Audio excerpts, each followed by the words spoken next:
Good morning students. Chapter 4 की हम exercise attempt कर रहे थे एनसीईआरटी की। 5 questions we have discussed so far, यहाँ तक हमने कर लिया था।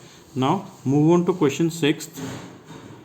ये कहता है summarise the rules for writing distribution of electrons in various shells for the first 18 elements. तो ये वीडियो के दौरान मैंने आपको बताया भी था, एक एक इलेक्ट्रॉनिक कॉन्फ़िगरेशन लिखा गया था। तो अगर हम इसकी बात करें, we have to summarise the rules. तो सबसे पहला जो रूल है आप इसको अपनी लैंग्वेज में लिख लें, लेकिन इफ़ के एल एम इस तरह से हमारे पास ऑर्बिट्स थे तो उनकी वैल्यू थी n is equal to 1, 2 and 3। इस तरीके से हमारे पास ऑर्बिट्स या सेल की वैल्यूज़ थी। ठीक है, सो फर्स्ट रूल क्या है? First rule is maximum number of electrons in a shell. ये शेल कहीं पे मिलेगा, कहीं पे ऑर्बिट मिलेगा, वो आपको 2n² होता है। 2n², ये फॉर्मूला भी हमने देखा था। 2n² means if n is 1 then 2, then if n की value is 2, 2 to the 4 into 2 8 means इसमें k में आपके 2 इलेक्ट्रॉन्स आ सकते हैं, यहाँ पर आपका 8 इलेक्ट्रॉन्स आ सकते हैं, यहाँ पर 18 आ सकते हैं। ठीक है, so first rule is number of electrons in a shell can be maximum number of electrons है ये। दिस इज मैक्सिमम वर्ड आप लिख लें, maximum number of electrons in a shell will be 2n²। Second rule क्या होगा? Even if जैसे m orbit आपका दिखाता है कि इट कैन हैव 18 इलेक्ट्रॉन्स, लेकिन if it is the outermost shell, किसी भी एलिमेंट में जब हम इलेक्ट्रॉन्स फिल कर रहे हैं या उनका इलेक्ट्रॉनिक कॉन्फ़िगरेशन लिख रहे हैं या उनका डिस्ट्रीब्यूशन लिख रहे हैं, तो अगर वो सबसे बाहर वाला शेल है तो आउटर मोस्ट शेल की चाहे कैपेसिटी उसकी 8 से ज़्यादा की भी हो, लेकिन उसमें नंबर ऑफ इलेक्ट्रॉन्स जो होंगे ना, number of electrons in outermost shell they will always be less than equal to 8 means 8 is the maximum number. तो सबसे बाहर वाले आउटर मोस्ट शेल में 8 से ज़्यादा इलेक्ट्रॉन नहीं हो सकते। इसको आप लिख सकते हो मैक्सिमम नंबर ऑफ इलेक्ट्रॉन्स, ऐसे भी लिख सकते हो इसको। तो max number of electrons in outermost shell.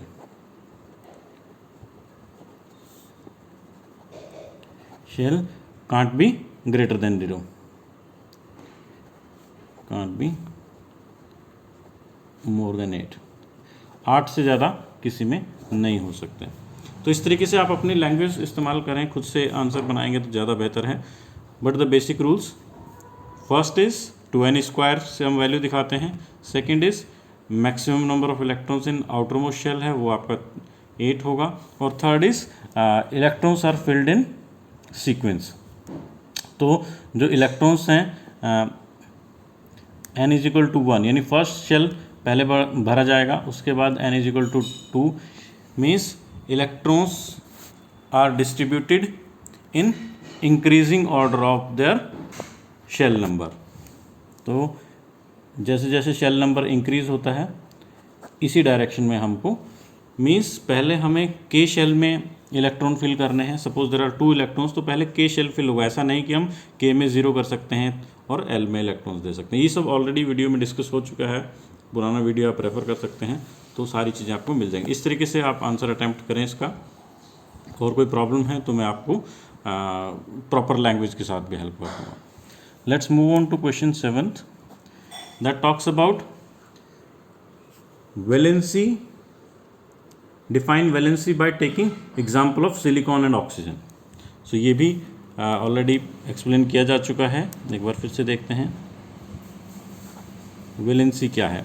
तो आपको एक तो चीज़ ध्यान रखनी है, this is the combining capacity. Combining capacity of an element.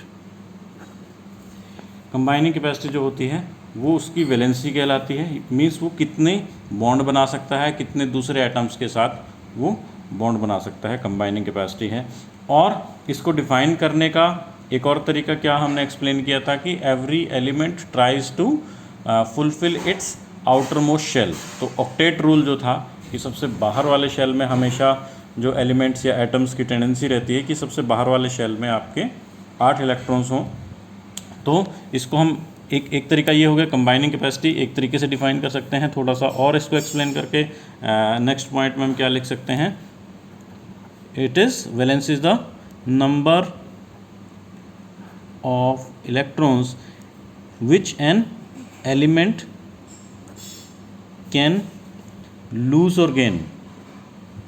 ये लूज़ कर सकता है या गेन कर सकता है, मीन्स या तो ये इतने नंबर ऑफ इलेक्ट्रॉन्स देता है या लेता है, वो भी उसकी वैलेंसी है।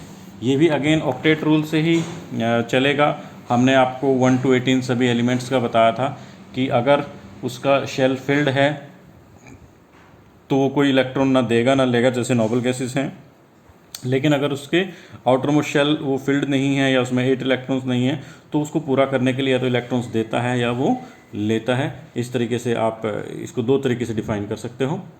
तो नॉर्मली क्या होता है, इफ़ अगर आउटर मोस्ट शेल में जो आउटर मोस्ट आपका शेल है, if it has up to 0 से 4 अगर उसके अंदर इलेक्ट्रॉन्स होते हैं तो वैलेंसी सेम होती है। Same means number of electrons, अगर 1 इलेक्ट्रॉन है तो 1 वैलेंसी, 2 है तो 2, 3 है तो 3, 4 है तो 4।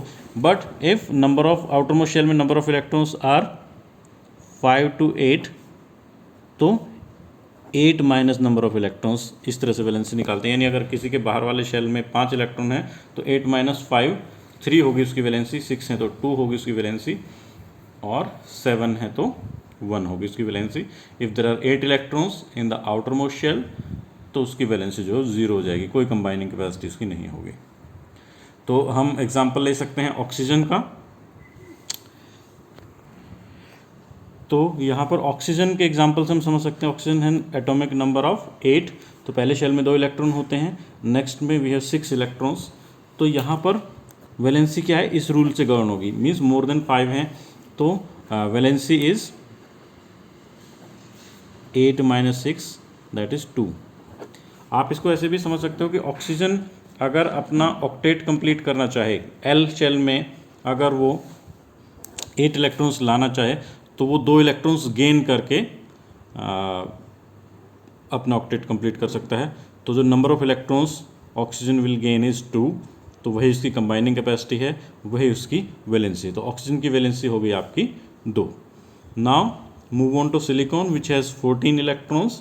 तो के में 2 आएंगे, फिर 8 आएगा और 4। ये एल, के, एल और ये एम है इसका सबसे बाहर वाला जो शेल है, उसके अंदर 4 इलेक्ट्रॉन्स हैं। तो पहले वाला रूल, अगर 0 to 4 इलेक्ट्रॉन्स हैं तो सेम नंबर ऑफ वैलेंसी, तो valency will B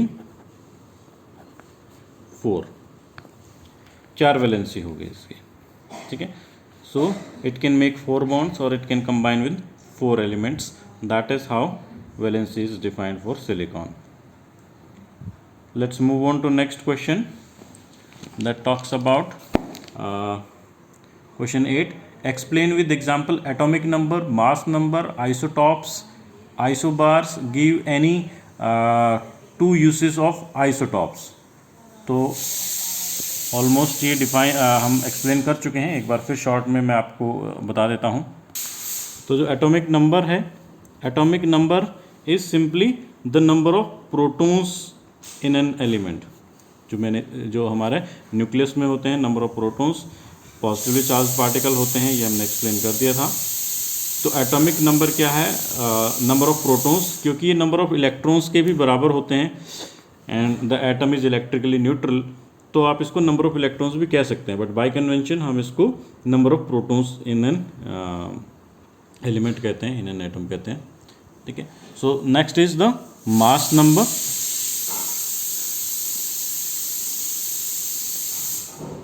mass number, तो जो मास होता है एक एटम का, that is totally concentrated in the nucleus, और न्यूक्लियस के अंदर क्या होता है, प्रोटॉन और न्यूट्रॉन्स होते हैं। तो number of protons which are positive charge plus neutrons जो कि न्यूट्रल होते हैं, इनका जो सम है, जो एडिशन है, जो इनको ऐड करने से जो नंबर मिलता है, that is the mass number. तो इस तरीके से आप डिफाइन कर सकते हो। आइसोटॉप्स एंड आइसोबार्स, आइसोटॉप्स क्या होते हैं?